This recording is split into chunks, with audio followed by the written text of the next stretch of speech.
So welcome to the 2015 Aniridia Network UK Annual General Meeting. The agenda we have for today is to approve the 2014 AGM Minutes, to receive the annual report from the Trustees, to receive a briefing and then vote on some resolutions that we have, of matters of business that we have for this meeting. There will then be the formal election for Trustees, and then there'll be an opportunity for any other business to be raised. After that, we're going to have a briefing about volunteering opportunities and also the fundraising. So the minutes for the 2014 meeting were published a little while ago. They've been available online, and there have been a couple of hard copies available on the information desk for anybody that hasn't had access. So I'd like to ask whether anybody has any objections to those minutes not being taken as an accurate record of the 2014 Annual General Meeting, please. So if I can have a vote in terms of accepting those minutes, can all those in favour of accepting those minutes please say yes? Yes. Thank you. Any abstentions? And any rejections? Thank you very much, ladies and gentlemen. Right, so now have the report from the Trustees in terms of what's been going on in the last 12 months or so. We've published a members' newsletter. We've had 37 blog articles published.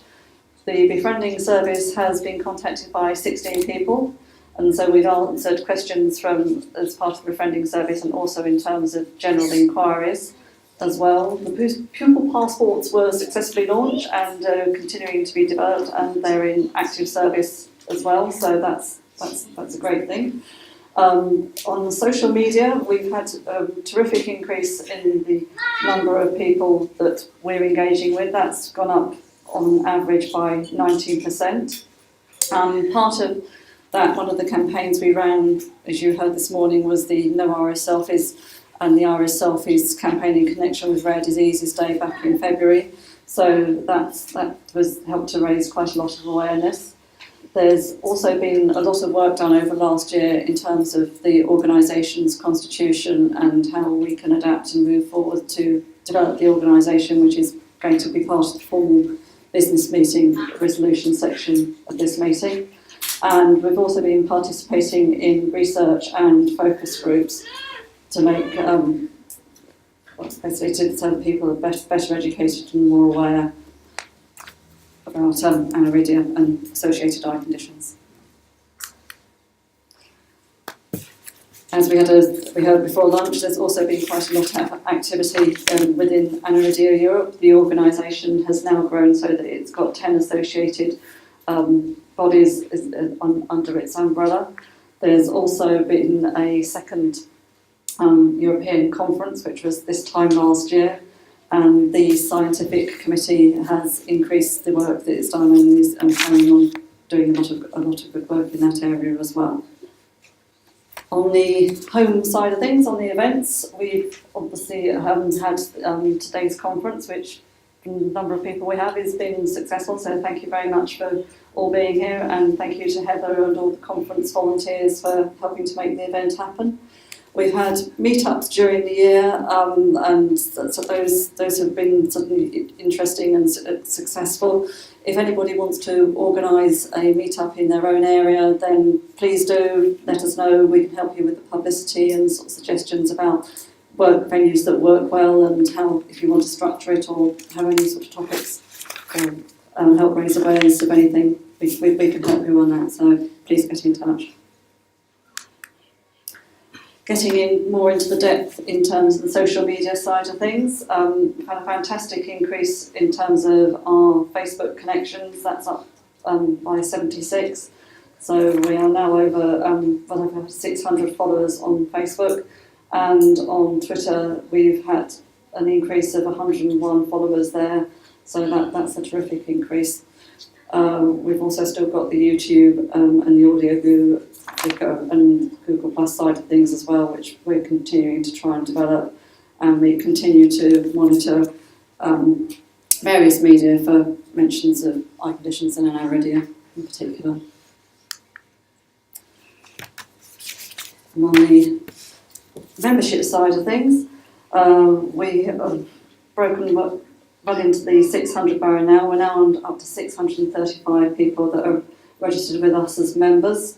Over half of those actually have Aniridia, and that's really a good number, but we're still way short of the number we estimate that have Aniridia in the UK, which is 1,344. So, yeah, it's sort of keeping. That's why we're sort of progressing with the social media side of things, and hopefully we'll capture more individuals that we can help and swap information with on.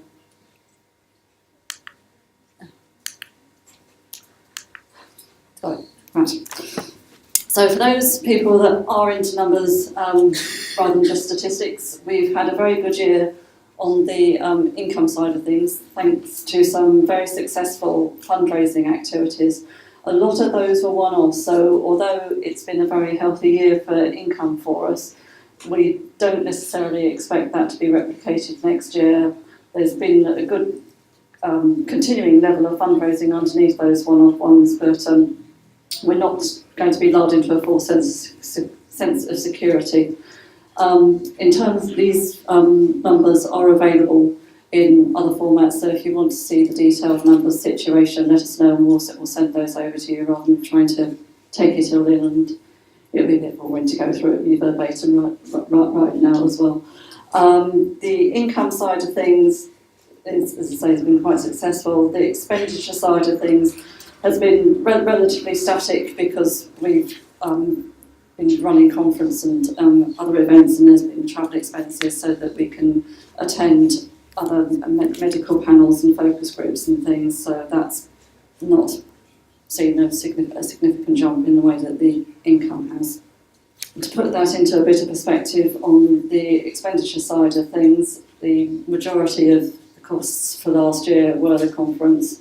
That was just around 58%, and then after that, the next main expense that we had was travel expenses, so that the trustees could get to the medical panels and things to basically represent Aniridia Network UK. Fundraising expenses is the next element after that, because obviously in order to sell merchandise and do other things and to support other fundraisers, we have to buy certain materials. So that's where that came from. And then sometimes certain conferences do run overnight, so there's been the odd accommodation cost as well. And then we also have a picture to show you the difference in the income between 2013, 2014 and 2014/15. As I say, it is a big difference, but we know that a lot of the difference was one-off ones, but we won't necessarily be having those next time. So that's just puts a slightly different perspective on it rather than the raw numbers.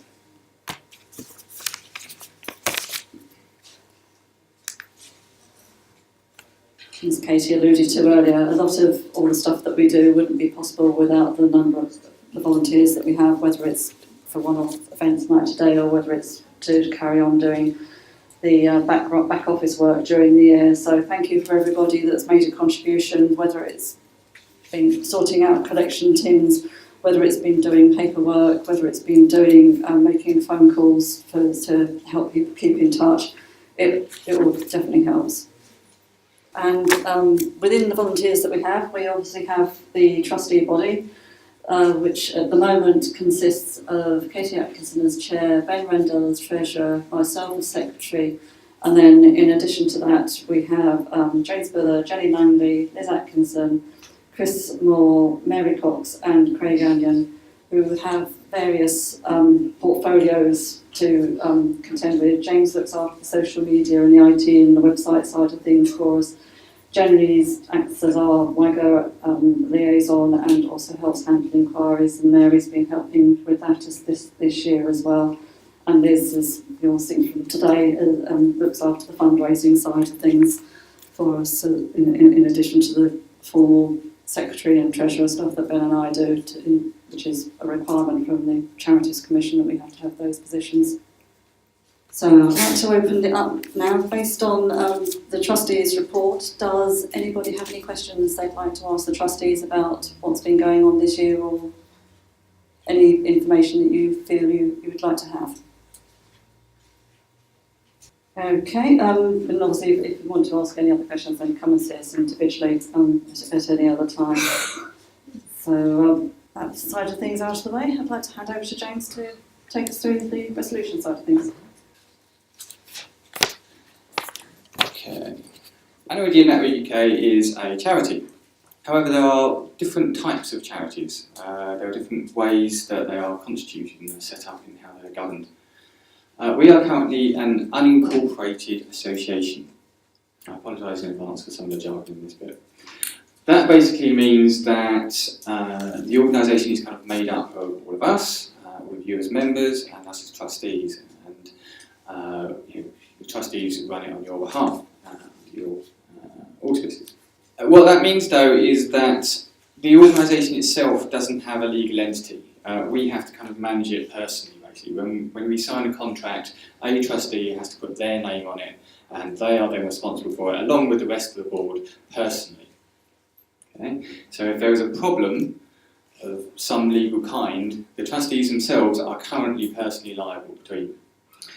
There is also the fact that the way that we are currently constituted, and historically at least, the level of income we have, has meant that we've not been a registered charity. It's kind of common parlance to say charity is registered for the Charity Commission. We are not at the moment, and that's because historically we've been too small to do so. The result of this is that there are various grants out there and discounts that are available to registered charities that we've not been able to access. So there would be sort of funding schemes offering £1,000 for all sorts of assistance, and we've not been able to be eligible for them. So, for some while now, we've wanted to basically change the way we organise and register with the Charity Commission and get that magical charity number we put on collection tins and things like that. Now, in order to do this, we need to change the governing document, the constitution, that says how we run, basically, and how you, the members, oversee it. So, what we need to do today is we are proposing a new constitution and a change of legal status. And that will change. The idea is to change from an unincorporated association to what's known as a CIO, a charitable incorporated organisation, which you kind of think as like a non-profit company, basically. Now, I appreciate it always is quite jargony. In many ways, this is a big change, and in other ways, it's no change whatsoever. In terms of how it affects you as members, it doesn't really. There's a few tiny changes in constitutions and things like that. It doesn't make any real difference to the services and you as beneficiaries of the organisation. It's really a kind of a management thing. So we've got this resolution here which suggests this, and it's proposed by myself and by Sarah on behalf of the trustee board. I'm going to read it out. It is going to be jargony, but we are going to ask you to vote on this. So this resolution is in three parts. The first part is Aniridia Network UK notes. So these are basically facts that we're setting out for your consideration. And the second part is what we believe. These are kind of our suggestions of what we think this difference would make. And then the final part is Aniridia Network UK resolves. So that's basically you instructing the trustees to go ahead and do these sequence of actions to register as a full-blown charity. So, Aniridia Network UK notes. Aniridia Network UK notes that Aniridia Network UK is an unincorporated organisation, hereafter known as Aniridia Europe. Aniridia Europe is registered with HMRC as a charity, enabling it to claim gift aid. Aniridia Unincorporated Association is not registered with the Charity Commission because until recently it was not feasible due to its size and status. Charities must register with the Charity Commission if their income is more than £5,000 per year. ANUK's income in the financial years 2013-14 and 14-15 was over £5,000. The Charity Commission's guidance is for registering an unincorporated association with members, like AGM UK is, to set up a new legal entity of the type Charitable Incorporated Organisation, or CIO, and then dissolve the unincorporated association. There are grants and discounts that are available only to registered charities. The board has circulated a proposed constitution for an AGM UK CIO based on the Charity Commission's model documents and guidance. Now the AGM UK believes section. The proposed AGM UK CIO constitution is similar in spirit to that of the AGM UK Unincorporated Association constitution. Registering with the Charity Commission would A. Give us better access to new sources of funding and discounts, enabling better services for beneficiaries. B. Raise the profile and stature of AGM UK, and so increase the income from fundraising, enabling better services for beneficiaries. C. Bring AGM UK's status and constitution in line with today's legal standards. And D. Entail prudent and not onerous annual reporting requirements. Now the Aniridia Network UK resolves section, these are the instructions. To mandate the trustee board to set up and register a charitable incorporated organisation with the name Aniridia Network UK with the Charity Commission. And then to A, its constitution must be substantially the same as that circulated before this meeting, subject to any amendments made at this meeting or any amendments as may be agreed between the board and the Charity Commission to permit registration. B, its founding trustees must be from among those elected to be trustees at this general meeting. 2, to mandate the trustee board that if the above instructions have been completed, to with as little impact on beneficiaries and as soon as possible, 2, to transfer all assets, liabilities, agreements, responsibilities and memberships of AGM UK Unincorporated Organisation to the Aniridia Network UK Charitable Incorporated Organisation. And then B, dissolve AGM UK Unincorporated Association in accordance with Clause 5 of its constitution. That's the formal resolution. So just to clarify a couple of things there, I mentioned that once we'd registered with the Charity Commission that we would have some reporting requirements each year. First of all, we would fill out an annual return, which would be done online. That would be very simple because you do it once and all you have to basically do is make any amendments to it each year to say what your income and expenditure was and any updates to the trustees' details. And then we'd have to fill out an annual return as well, which is basically a list of the kind of financial activities in accordance with a standard operating procedure that the Charity Commission lays out. So that is more than we currently do at the moment, but it's all good practice, and so it will be a good thing for us to do. And just to recap on this slide, this is basically, technically, we're scrapping one organisation and creating another one, but the idea is to do it as seamlessly as possible, so essentially you don't notice, apart from us having to go through this rigmarole. But it will enable us to apply for new grants and therefore provide better services, get discounts from companies and things that otherwise won't do so. And it will allow us to do things like sign contracts and potentially employ staff and that kind of thing as an organisation as a whole rather than as individual trustees. And it will also give us limited liability, negating kind of negligence. Basically, if there is a problem, the organisation takes the hit rather than the individual trustees. As I say, that excludes any acts of negligence and so on, obviously. That's the proposal in favour of this resolution. Any questions? Sorry, I have one question.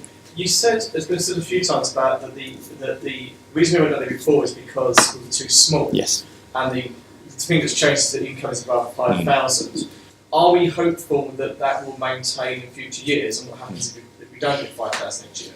It's a little bit tricky because the 5,000 is, it was historically 5,000 you had to reach, and before that it was 10,000 at one point. It's actually not a limit anymore. So a few years ago you had to get £5,000 in order to register. Now you don't. If you want to become a CIO, just anew, you can do that without having this income now. So it's sort of semi-historical basically. And it was also, yeah, it was also, so it was basically the case you had to register if you had over £5,000, and at one point, because the Charity Commission was saving money, they wouldn't register you if you had less than that, but now that's changed, because previously the CIO model for an organisation didn't exist. And in terms of income, well, yes, obviously we hope to kind of maintain the levels of income. I don't think it would be a problem if we did dip down in terms of our level. It's more a kind of gateway to get in there. Any other questions? Yep. Can I just ask you please, when the Constitution was set out, because I haven't seen either the old one or the amended one? I'm not on online. So the Constitution, it was sent out in one of our newsletters alongside the invitation to come to conference. It was the lead article in that and was linked to. It was also on our blog, which we got notifications of if they signed up to those. And it was also advertised on Facebook and Twitter streams. It's just I've got a hard copy inviting me to attend, should it not have been included in that invitation? So they could have been discussed. I think that is a very fair comment. Yes, the postal invites that we sent out were rather light. At that point, we hadn't quite specified the exact constitution that we were doing at the point at which you sent those postal invites out. So that's an apology on that one. Also, the fact that the constitution is 27 pages long. Yeah, I was just thinking that it was usually the child rules all of it should have 21 days notice before. Yeah. We have tried to put it out as soon as possible. It was a little bit tricky kind of getting all the I's dotted and things in terms of how it's going to work. So yeah, we got it out and published it as widely and as quickly as we could. Any other questions? Or would anyone like to speak against the resolution? Okay, so if we can move towards taking a formal vote on this, please. So as seconder, I'd like to move that we move over to the new setup for Aniridia Network UK. Can I have a responsive yes, please, for all those in favour? Yes. Yes. Do I have any objections, please? And are there any abstentions in the room, please? Right. Thank you very much, everyone. Right, so if I can hand over to Katie for the election of trustees business part of the meeting, please. Thank you, Sarah. So, as Sarah says, we're now moving to the point of electing trustees for the forthcoming year. So, we have had 4 people put themselves forward for trustee for the following year. I know that's slightly less than we've had this year, but I would say that some of the people that have been trustees this year and haven't put themselves forward will still be continuing in their volunteering roles. So the 4 people that have put themselves forward are James Buller, Ben Rendell, Katie Atkinson and Martin Freeman. Okay. Sorry, Martin Fleming, apologies, I can't read the slide. So I'm going to ask what each of those people to say a little about themselves, or those of us that are here, and we've also got a statement from Martin to say a little bit about himself. So, James, do you want to say something? So yes, my name is James Buller, currently one of the trustees, and I run the membership database and all the communications in terms of social media and the blog and the website and things like that. Professionally, as of Monday, I'm going to be working at the Home Office as a civil servant in the digital media team there. And the previous 10 years I've been working in the digital media team of the Big Lottery Fund giving money to good causes from the National Lottery. So through those aspects, I believe I've got a good knowledge of the third sector and how organisations run and charities and things like that. I love doing ANUK. I love putting on the events like this. I love running the communications and seeing the benefits that they have of putting people in touch with each other and the delight that brings to people. We'd like to continue doing it for another year. Thanks, James. I will tell you a little bit about myself. My name's Katie Atkinson, or Catherine, if you see me on Facebook, my proper name. I have Aniridia myself. I currently work for a French company that makes software for the engineering industry. So I'm a bit of I studied physics at university as well, so I'm a bit of a girl geek. But outside of that, yeah, I have been involved in Aniridia Network UK for a long time now.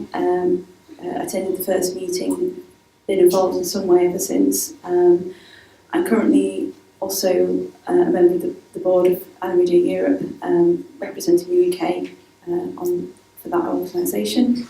Again, I feel quite strongly about making sure that we have a group for Aniridia patients in the UK and trying to move it forward and grow it.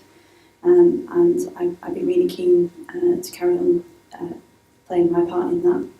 I was also going to, I'm not sure if Ben Rendell was supposed to be with us today, and unfortunately he's not here, so I'm not sure I can say a great deal about Ben, but he's been our treasurer for the past year, and he has Aniridia himself, and he works for a company working with accessibility products for IT, and again done various other volunteering things in the past, and also quite keen on being on the radio as a DJ and presenter.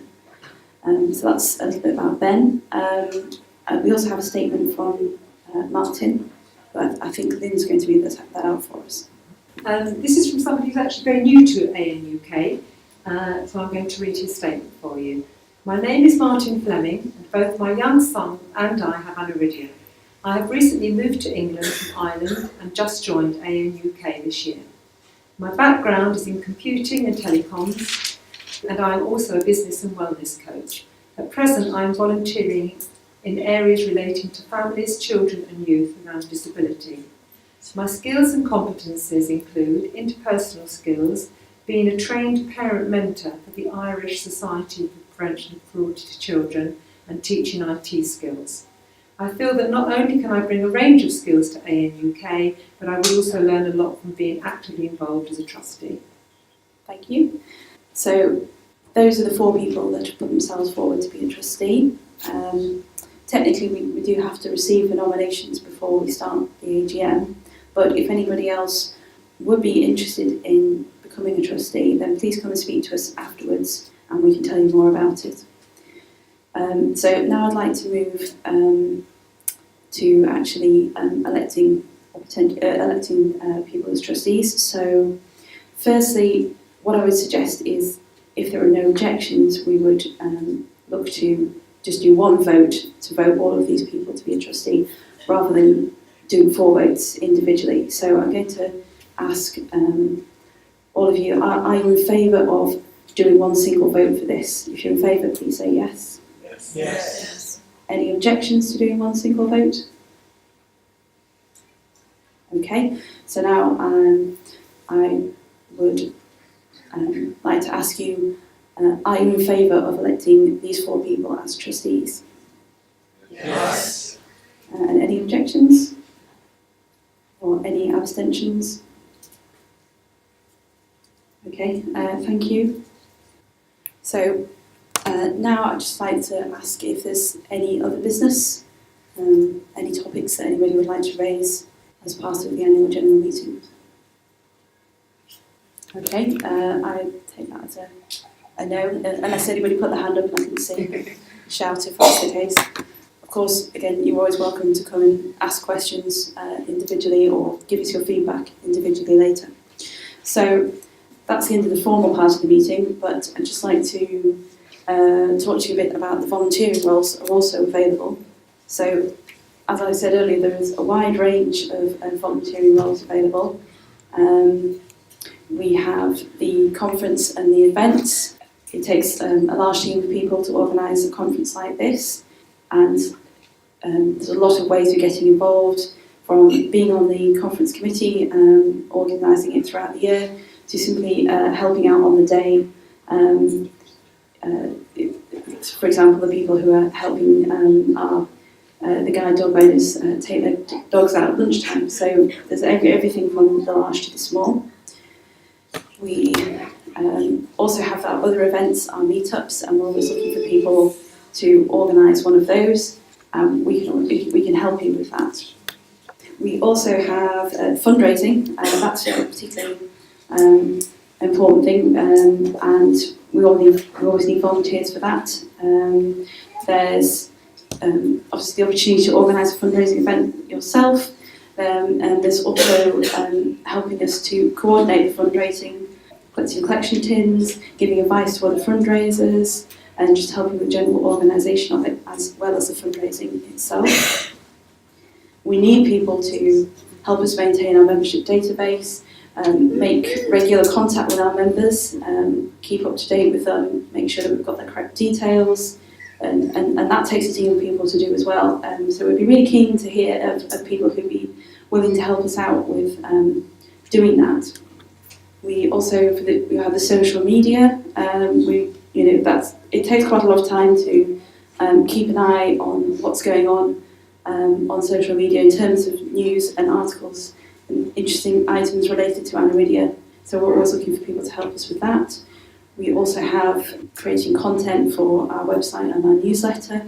If you have a story to tell, connected to Aniridia in some way, something you've done, something your child's done, your experience of education, of welfare, of any medical, anything like that that you'd like to talk about, then we always welcome content for the website and the blog.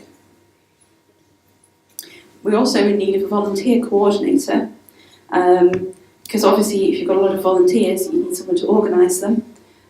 So someone that the volunteers can turn to when they need information, when they need some help with something, they just have a question to ask. We need somebody who can coordinate and answer those questions and make sure the volunteers are all happy and have everything that they need to do their volunteering.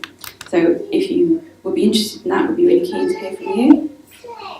And we also have the communications, which again covers a wide range of things. I've touched on some of them already, the social media and the website, things like the photography and the video today, some of the IT work in the background to keep the website and the membership database up to date. They're all vital parts of volunteering. And finally, we've got the liaison, which is working with other organisations. That could be other Aniridia organisations, or it could be other organisations for the visually impaired. If you have connections with any of those organisations, that would be brilliant to hear from you. And if you'd be interested in being our representative and connecting with other organisations, this could be the role for you. So if you're interested in any of these things, please come speak to us either during today or you can always contact us afterwards. This information is also outlined, there's a pink sheet on a pink paper in your pack, which outlines some of these roles. It gives a short explanation of each of them. And this information is also available on the volunteering page of our website in a slightly different format. It's all the same information. So yeah, if you can help, we'd love you to help. So please get in touch with us. Right, and we're now moving on to the fundraising section. So I believe Liz is going to come and speak about that.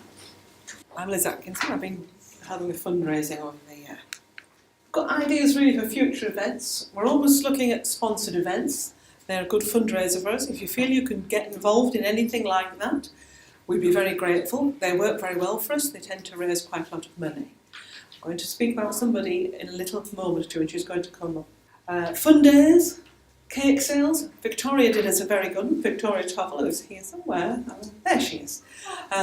We've seen pictures of her lovely cakes. All these things are very good for fundraising. Collections. I myself did a collection at a racecourse. It was freezing, but we did raise £244, which is quite good.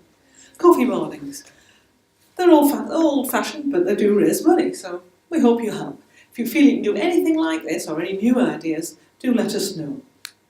We also are doing quite well now with online shopping. We are registered with an organisation called Give As You Live, which is really a shopping and comparison site which donates to charity. It donates a percentage to us. You as the customer don't pay any more than you would, you don't see it. It's got a downloadable shopping bar, and if you download from the Give As You Live site, the Give As You Live symbol appears. It's a sort of blue heart with a shopping basket inside it. And that appears whenever, against any of the retailers. For example, if you were going for John Lewis, buying something from John Lewis or Tesco's or Debenhams, it's beside their website, and you know that that's a Give As You Live partner. And if you click the symbol and shop, whatever you buy, a little bit comes to us. It's not a huge amount, but over the years it mounts up, but it's a very good way of giving because you're probably going to buy the item anyway. Some of the retailers, as I've said, Sainsbury's, for example, is one, John Lewis, Tesco, and there's loads more, M&S, all sorts of people. So I do urge you to have a look for the Give As You Live downloadable shopping bar and have a go. If you buy anything online, Amazon is one. It's slightly more difficult to do Amazon, but it's still possible. And I buy books and bits and pieces. It all adds up. They've also moved on. Give As You Live, for example, there are one or two other extra things that they do, which I will just say about them. I've not explored these as yet, but they are there. There's an app now available, a Give As You Live app, available for your mobile phone or tablet. I haven't tried it, but I think it will work quite well. You can have something like a preloaded Sainsbury's cash card, which gives 4% back to the charity, in this case ANUK. That's useful if you're sending somebody off to university and you want to give them a preloaded Sainsbury's card with a bit of cash to spend in Sainsbury's. I would imagine that would probably be the best time. It's also available if you're thinking of changing your energy provider. It is a comparison site, so it'll do that job for you, but it'll give a little bit to the charity while it's doing it. So those are also extras. Gift aid has become increasingly important. For us to get gift aid, or any charity to get gift aid, you as the donor have to pay tax. That's got to be income tax or capital gains tax. But if you are in that position and you make a donation, then we will get an additional 25p in the pound, so it makes a lot of difference. We need the following from donors. If you're going to give that, we do need a name, a postcode, and often a gift declaration form. If you want to give in any way, we have them on the desks now, but we can always provide them for you. Sponsored events donations can qualify, and again we have information on that. If, for example, my son did the York Marathon, and using our form, we can claim back quite a bit, so it's worth doing. The government has made that slightly easier lately. So, more ideas. There are things like raffles. Let's see, you've all well supported the raffle. We're going to draw that not too long. As I said, the conference fund, buying T-shirts, any other ANUK merchandise. We also, if you're thinking of doing a monthly donation to charity, why not make it ANUK? It's quite an easy thing to do, and small amounts do add up. We're not expecting people to give masses, but if you are doing it already, maybe you might consider changing to ANUK. If you can't do any of those things and you don't feel, it's a good idea just to sponsor somebody to do something. If you hear that there's a runner running in the Great North Run, ask them if they'll do it for ANUK. Sometimes people get places and sponsor them.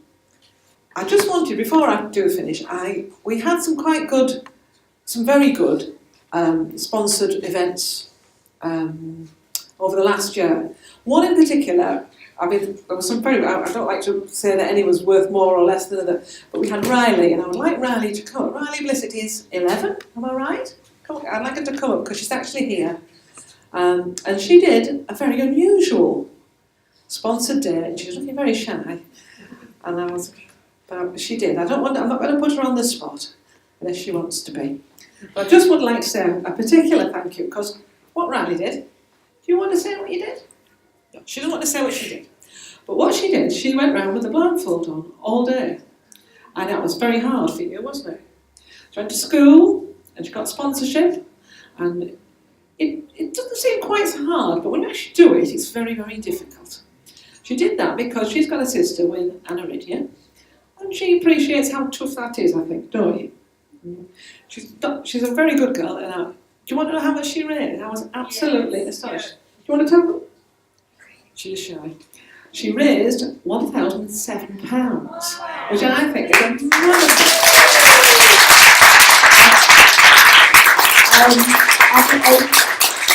she did near Christmas, and it's pretty tough to do, and I'm very grateful. We're very grateful for you, and it was very good of you to do it. Really appreciate it. Do you want to say anything at all? She's a great girl. Thank you very much, Riley.